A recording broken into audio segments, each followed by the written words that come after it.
Republicans have been hard at work trying to bury the Epstein story, and some may say it is the only thing they have had to answer for without getting lost in the constant news cycle we have. Before that, they were just trying to burn the entire story in hopes of getting rid of all the evidence. But with the victims beginning to speak out and developing their own list, Operation Epstein List BBQ looks to be also failing. But what do you do when you can't burn or bury something? If you ever seen any horror movie before, you go into hiding. The government shutdown may allow Republicans to buy some more cover as they go from room to room trying to avoid the Epstein list. But the clock is ticking, and every day the story doesn't leave the social discourse, the more stronger and stronger it becomes, kind of like a Super Saiyan. Now you may be wondering, I haven't heard nothing about Epstein recently. Our news cycle has been flooded with other events, but Epstein, like a villain in a horror movie, keeps coming back over and over and over again. Mike Johnson continues to block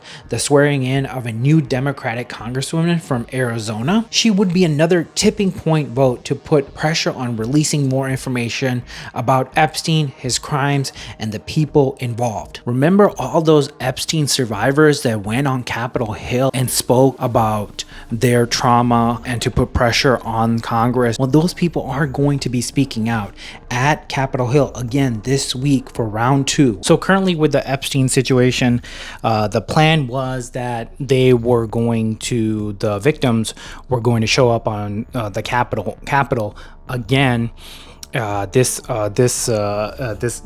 last week, but because of the government shutdown, that ended up not happening. I believe that's what the initial issue was, because I didn't hear any other reason as to why, but the government shut down.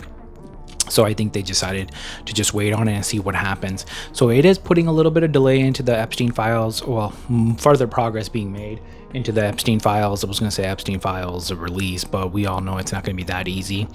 So I think what a plan now is going forward for the Democrats and the Epstein victims is going to be wait until the government shutdown is over, and then they're going to go back into the original playbook where they try to pressure representatives to hold a vote on the more information to be released on the Epstein files, and also the possibility of the victim compiled list being read by Thomas Massie, Ro Khanna, or Marjorie Taylor Greene.